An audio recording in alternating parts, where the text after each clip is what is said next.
La emergencia viral y el mundo de mañana, por Byung-Chul Han. El coronavirus está poniendo a prueba nuestro sistema. Al parecer, Asia tiene un mejor controlada la pandemia que Europa. En Hong Kong, Taiwán y Singapur hay muy pocos infectados. En Taiwán se registraron 108 casos y en Hong Kong 193. En Alemania, por el contrario, tras un periodo de tiempo mucho más breve, hay ya 15.320 casos confirmados y en España 19.980, datos del 20 de marzo. También Corea del Sur ha superado ya la peor fase, lo mismo que Japón. Incluso China, el país de origen de la pandemia, la tiene ya bastante controlada. Pero ni en Taiwán ni en Corea se ha decretado la prohibición de salir de casa ni se han cerrado las tiendas y los restaurantes. Entre tanto, ha comenzado un éxodo de asiáticos que salen de Europa. Chinos y coreanos quieren regresar a sus países porque ahí se sienten más seguros. Los precios de los vuelos se han multiplicado. Ya apenas se pueden conseguir billetes de vuelo para China o Corea. Europa está fracasando. Las cifras de infectados aumentan exponencialmente. Parece que Europa no puede controlar la pandemia. En Italia mueren a diario cientos de personas. Quitan los respiradores a los pacientes ancianos para ayudar a los jóvenes. Pero también cabe observar sobreactuaciones inútiles. Los cierres de fronteras son evidentemente una expresión desesperada de soberanía. Nos sentimos de vuelta a la época de la soberanía. El soberano es quien decide sobre el estado de excepción. Es soberano quien cierra las fronteras. Pero eso es una huera exhibición de soberanía que no sirve de nada. Serviría de mucho más ayuda a cooperar intensamente dentro de la eurozona que cerrar fronteras a lo loco. Entre tanto, también Europa ha decretado la prohibición de entrada de extranjeros, un acto totalmente absurdo en vista del hecho de que Europa es precisamente a donde nadie quiere venir. Como mucho sería más sensato decretar la prohibición de salidas de europeos para proteger al mundo de Europa. Después de todo, Europa en estos momentos es el epicentro de la pandemia. Las ventajas de Asia.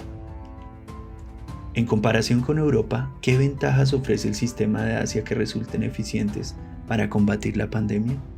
Estados asiáticos como Japón, Corea, China, Hong Kong, Taiwán o Singapur tienen una mentalidad autoritaria que les viene de su tradición cultural, el confucianismo. Las personas son menos renuentes y más obedientes que en Europa. También confían más en el Estado. Y no solo en China, sino también en Corea o en Japón, la vida cotidiana está organizada mucho más estrictamente que en Europa. Sobre todo, para enfrentarse al virus, los asiáticos apuestan fuertemente por la vigilancia digital. Sospechan que en el Big Data podría encerrarse un potencial enorme para defenderse de la pandemia. Se podría decir que en Asia, las epidemias no las combaten solo los virólogos o epidemiólogos, sino sobre todo también los informáticos y los especialistas en macrodatos. Un cambio de paradigma del que Europa todavía no se ha enterado. Los apologetas de la vigilancia digital proclamarían que el Big Data salva vidas humanas. La conciencia crítica ante la vigilancia digital es en Asia prácticamente inexistente. Apenas se habla ya de protección de datos, incluso en estados liberales como Japón y Corea. Nadie se enoja por el frenesí de las autoridades para recopilar datos. Entre tanto, China ha producido un sistema de crédito social inimaginable para los europeos, que permite una valoración o una evaluación exhaustiva de los ciudadanos. Cada ciudadano debe ser evaluado consecuentemente en su conducta social. En China no hay ningún momento de la vida cotidiana que no esté sometido a observación. Se controla cada clic, cada compra, cada contacto, cada actividad en las redes sociales. A quien cruza con el semáforo en rojo, a quien tiene trato con críticos del régimen o a quien pone comentarios críticos en las redes sociales le quitan puntos. Entonces la vida puede llegar a ser muy peligrosa. Por el contrario, a quien compra por internet alimentos sanos o lee periódicos afines al régimen le dan puntos. Quien tiene suficientes puntos obtiene un visado de viaje o créditos baratos. Por el contrario, quien cae por debajo de un determinado número de puntos podría perder su trabajo. En China es posible esta vigilancia social porque se produce un irrestricto intercambio de datos entre los proveedores de Internet y de telefonía móvil y las autoridades. Prácticamente no existe la protección de datos. En el vocabulario de los chinos no aparece el término esfera privada. En China hay 200 millones de cámaras de vigilancia, muchas de ellas provistas de una técnica muy eficiente de reconocimiento facial. Captan incluso los lunares en el rostro. No es posible escapar de la cámara de vigilancia. Estas cámaras dotadas de inteligencia artificial pueden observar y evaluar a todo ciudadano en los espacios públicos, en las tiendas, en las calles, en las estaciones y en los aeropuertos. Toda la infraestructura para la vigilancia digital ha resultado ser ahora sumamente eficaz para contener la epidemia. Cuando alguien sale de la estación de Pekín es captado automáticamente por una cámara que mide su temperatura corporal. Si la temperatura es preocupante, todas las personas que iban sentadas en el mismo vagón reciben una notificación en sus teléfonos móviles. No en vano el sistema sabe quién iba sentado dónde en el tren. Las redes sociales cuentan que incluso se están usando drones para controlar las cuarentenas. Si uno rompe clandestinamente la cuarentena, un dron se dirige volando a él y le ordena regresar a su vivienda. Quizás incluso le imprima una multa y se la deje caer volando, quién sabe. Una situación que para los europeos sería distópica, pero a la que por lo visto no se ofrece resistencia en China. Ni en China ni en otros estados asiáticos como Corea del Sur, Hong Kong, Singapur, Taiwán o Japón, existe una conciencia crítica entre la vigilancia digital o el Big Data. La digitalización directamente los embriaga. Eso obedece también a un motivo cultural. En Asia impera el colectivismo. No hay un individualismo acentuado. No es lo mismo el individualismo que el egoísmo, que por supuesto también está muy propagado en Asia. Al parecer el Big Data resulta más eficaz para combatir el virus que los absurdos cierres de fronteras que en estos momentos se están efectuando en Europa. Sin embargo, a causa de la protección de datos, no es posible en Europa un combate digital del virus comparable al asiático. Los proveedores chinos de telefonía móvil y de Internet comparten los datos sensibles de sus clientes con los servicios de seguridad y con los ministerios de salud. El Estado sabe, por tanto, dónde estoy, con quién me encuentro, qué hago, qué busco, en qué pienso, qué como, qué compro, a dónde me dirijo. Es posible que en el futuro el Estado controle también la temperatura corporal, el peso, el nivel de azúcar en la sangre, etc. Una biopolítica digital que acompaña a la psicopolítica digital que controla activamente a las personas. En Wuhan se han formado miles de equipos de investigación digitales que buscan posibles infectados basándose solo en datos técnicos. Basándose únicamente en análisis de macrodatos, averiguan quiénes son potenciales infectados, quiénes tienen que seguir siendo observados y eventualmente ser aislados en cuarentena. También por cuanto respecta a la pandemia, el futuro está en la digitalización. A la vista de la epidemia quizá deberíamos redefinir incluso la soberanía. Es soberano quien dispone de datos. Cuando Europa proclama el estado de alarma o cierra fronteras, sigue aferrada a viejos modelos de soberanía. No solo en China, sino también en otros países asiáticos, la vigilancia digital se emplea a fondo para contener la epidemia. En Taiwán, el Estado envía simultáneamente a todos los ciudadanos un SMS para localizar a las personas que han tenido contacto con infectados o para informar acerca de los lugares y edificios donde ha habido personas contagiadas. Ya en una fase muy temprana, Taiwán empleó una conexión de diversos datos para localizar a posibles infectados en función de los viajes que hubieran hecho. Quien se aproxima en Corea a un edificio en el que ha estado un infectado, recibe a través de la Corona App una señal de alarma. Todos los lugares donde ha habido infectados están registrados en la aplicación. No se tiene muy en cuenta la protección de datos ni la esfera privada. En todos los edificios de Corea hay instaladas cámaras de vigilancia en cada piso, en cada oficina o en cada tienda. Es prácticamente imposible moverse en espacios públicos sin ser filmado por una cámara de video. Con los datos del teléfono móvil y del material filmado por video, se puede crear el perfil de movimiento completo de un infectado. Se publican los movimientos de todos los infectados. Puede suceder que se destapen amoríos secretos. En las oficinas del Ministerio de Salud coreano hay unas personas llamadas tracker que día y noche no hacen otra cosa que mirar el material filmado por video para completar el perfil de movimiento de los infectados y localizar a las personas que han tenido contacto con ellos. Una diferencia llamativa entre Asia y Europa son sobre todo las mascarillas protectoras. En Corea no hay prácticamente nadie que vaya por ahí sin mascarillas respiratorias especiales capaces de filtrar el aire de virus. No son las habituales mascarillas quirúrgicas, sino unas mascarillas protectoras especiales con filtros, que también llevan los médicos que tratan a los infectados. Durante las últimas semanas, el tema prioritario en Corea era el suministro de mascarillas para la población. Delante de las farmacias se formaban colas enormes. Los políticos eran valorados en función de la rapidez con la que suministraban a toda la población. Se construyeron a toda prisa nuevas máquinas para su fabricación. De momento parece que el suministro funciona bien. Hay incluso una aplicación que informa en qué farmacia cercana se pueden conseguir aún mascarillas. Creo que las mascarillas protectoras de las que ha suministrado Asia a toda la población han contribuido de forma decisiva a contener la epidemia. Los coreanos llevan mascarillas protectoras antivirus incluso en los puestos de trabajo. Hasta los políticos hacen sus apariciones públicas solo con las mascarillas protectoras. También el presidente coreano la lleva para dar ejemplo, incluso en las conferencias de prensa. En Corea lo ponen verde a uno si no lleva la mascarilla. Por el contrario, en Europa se dice a menudo que no sirven de mucho, lo cual es un disparate. ¿Por qué entonces llevan los médicos las mascarillas protectoras? Pero hay que cambiarse de mascarilla con suficiente frecuencia porque cuando se humedecen pierde su función filtrante.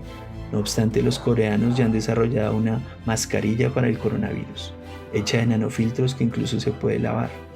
Se dice que puede proteger a las personas del virus durante un mes.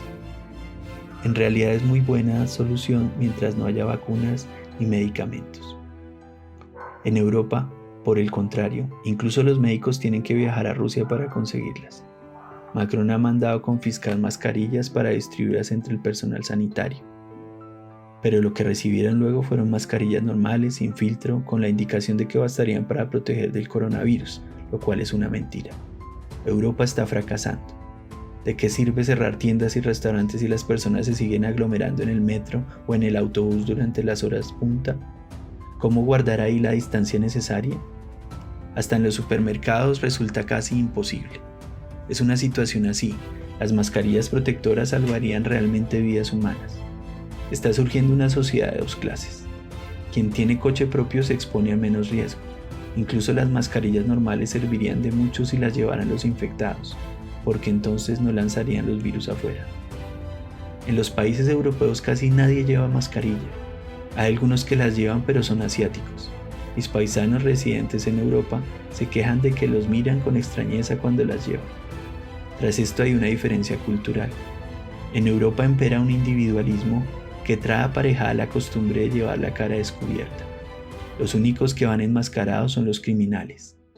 Pero ahora viendo imágenes de Corea, me he acostumbrado tanto a ver personas enmascaradas que la faz descubierta de mis conciudadanos europeos me resulta casi obscena. También a mí me gustaría llevar mascarilla protectora, pero aquí ya no se encuentran.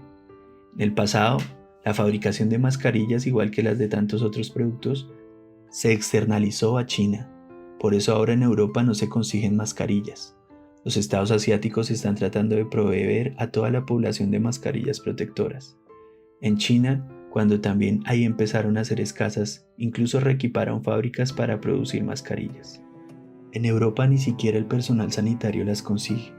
Mientras las personas se sigan aglomerando en los autobuses o en los metros para ir al trabajo sin mascarillas protectoras, la prohibición de salir de casa lógicamente no servirá de mucho.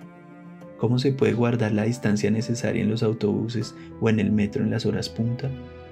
Y una enseñanza que deberíamos sacar de la pandemia debería ser la conveniencia de volver a traer a Europa la producción de determinados productos, como mascarillas protectoras o productos medicinales y farmacéuticos.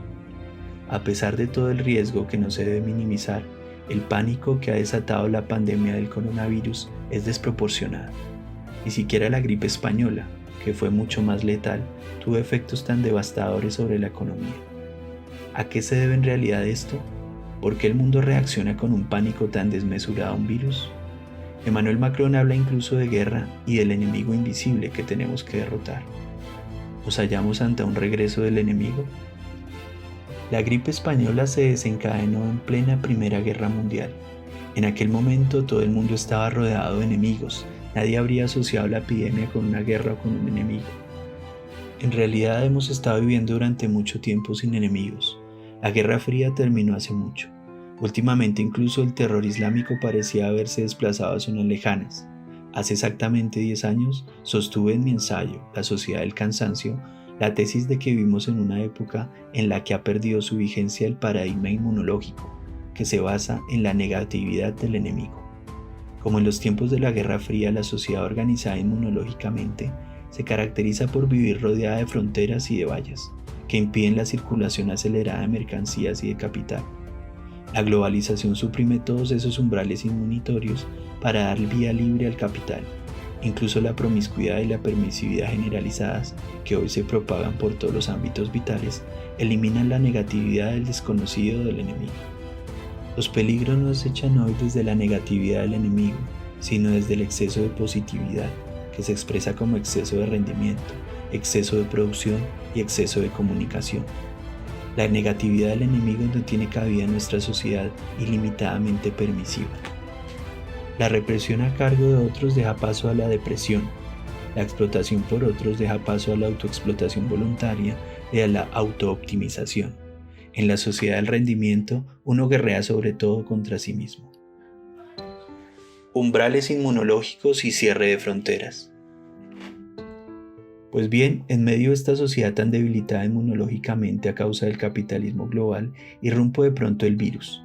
Llenos de pánico volvemos a erigir umbrales inmunológicos y a cerrar fronteras. El enemigo ha vuelto. Ya no guerreamos contra nosotros mismos, sino contra el enemigo invisible que viene de afuera. El pánico desmedido en vista del virus es una reacción inmunitaria social e incluso global al nuevo enemigo. La reacción inmunitaria es tan violenta porque hemos vivido durante mucho tiempo en una sociedad sin enemigos, en una sociedad de la positividad, y ahora el virus se percibe como un terror permanente. Pero hay otro motivo para el tremendo pánico. De nuevo tiene que ver con la digitalización. La digitalización elimina la realidad. La realidad se experimenta gracias a la resistencia que ofrece y que también puede resultar dolorosa. La digitalización, toda la cultura del me gusta, suprime la negatividad de la resistencia. Y en la época postfáctica de las fake news y las deepfakes, surge una apatía hacia la realidad. Así pues, aquí es un virus real y no un virus de ordenador el que causa una conmoción. La realidad, la resistencia, vuelve a hacerse notar en forma de un virus enemigo. La violenta y exagerada reacción del pánico al virus se explica en función de esta conmoción por la realidad. La reacción pánica de los mercados financieros a la epidemia es además la expresión de aquel pánico que ya es inherente a ellos. Las convulsiones extremas en la economía mundial hacen que ésta sea muy vulnerable, a pesar de la curva constantemente creciente del índice bursátil. La arriesgada política monetaria de los bancos emisores ha generado en los últimos años un pánico reprimido que está aguardando el estallido. Probablemente el virus no sea más que la pequeña gota que ha colmado el vaso. Lo que se refleje en el pánico del mercado financiero no es tanto el miedo al virus, cuanto al miedo a sí mismo. El crash se podría haber producido también sin el virus. Quizá el virus solo sea el preludio de un crash mucho mayor. Zizek afirma que el virus ha asestado al capitalismo un golpe mortal y evoca un oscuro comunismo. Cree incluso que el virus podría hacer caer el régimen chino. Zizek se equivoca. Nada de eso sucederá. China podrá vender ahora su estado policial digital como un modelo de éxito contra la pandemia. China exhibirá la superioridad de su sistema aún con más orgullo. Y tras la pandemia, el capitalismo seguirá aún con más pujanza. Y los turistas seguirán pisoteando el planeta. El virus no puede reemplazar a la razón. Es posible que incluso nos llegue además a Occidente el estado policial digital al estilo chino. Como ya ha dicho Naomi Klein, la conmoción es un momento propicio que permite establecer un nuevo sistema de gobierno. También la instalación del neoliberalismo vino precedida a menudo de crisis que causaron conmociones. Es lo que sucedió en Corea o en Grecia. Ojalá que tras la conmoción que ha causado este virus no llegue a Europa un régimen policial digital como el chino. Si llegara a suceder eso, como teme Giorgio Agamben, el estado de excepción pasaría a ser la situación normal. Entonces el virus habría logrado lo que ni siquiera el terrorismo islámico consiguió del todo. El virus no vencerá al capitalismo. La revolución viral no llegará a producirse.